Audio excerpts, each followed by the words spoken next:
I'm Ben Stockwell, and I'm joined by Ethan Insinga from the Binghamton men's lacrosse program.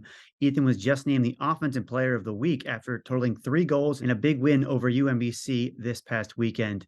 Ethan, thanks for joining me today. First off, I want to go back to this past weekend against UMBC. Coming to that game, you'd lost a really tough game to UVM, who is right now number one in the conference. What was your team's mindset going into a game against UMBC, which was another crucial game in terms of the standings and trying to lock a spot in for the conference tournament? For us, it was really just a bounce back. Obviously, the way this conference has been running, anyone could beat anyone on any given day.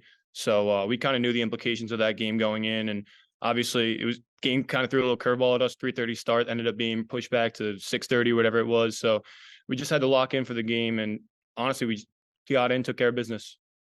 For you guys in taking care of business there, what were some of those keys? And especially with that 3-hour delay due to weather, what were the keys with you guys, one, staying fresh and staying ready, and then two, what were you able to do on the field to really, score some goals against what has been a tough defense at UMBC?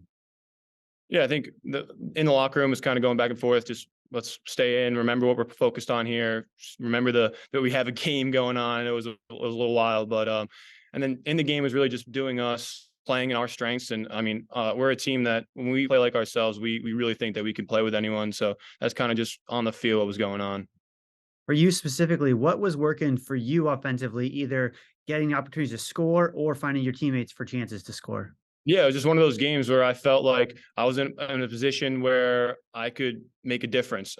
Obviously, the two guys playing alongside of me, Keegan and Adams, will have a great, unbelievable year so far. And, it was kind of one of those weeks where, there's a lot of attention on them. And I kind of just found a couple holes. So, Looking at the team overall, you guys are 8-3. It's the team's, the program's best record since 2017.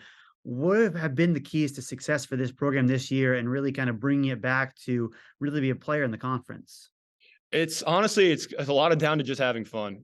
We have a blast every single day out there. It's a tight group. There's only 40 of us. Every day is it's a great opportunity to be out there with your brothers and play a great game. So that's kind of just it's been about us. Like we say it a lot around here, really focusing on ourselves, and that's really been our success.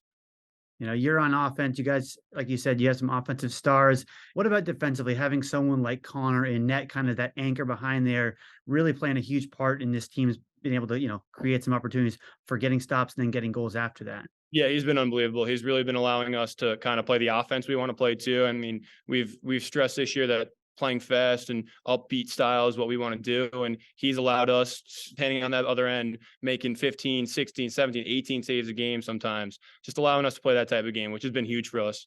Big game this weekend facing Bryant. The two, you're tied for second right now at 4-1 in the conference standings. You've been some of the better offenses in the league right now. What does your team need to do to have a chance to come away with a victory this coming week? Play our game. Simple. Play our game. We trust our guys at the faceoff X. Obviously, they've been unbelievable all year. I know they got a guy that's doing pretty well too. So we trust our guys. Just trusting each other, every position up and down the field, to do our jobs. And I think if we do that, we'll be fine. Appreciate the time and best of luck on your travels this weekend. Yep, appreciate it. Thank you.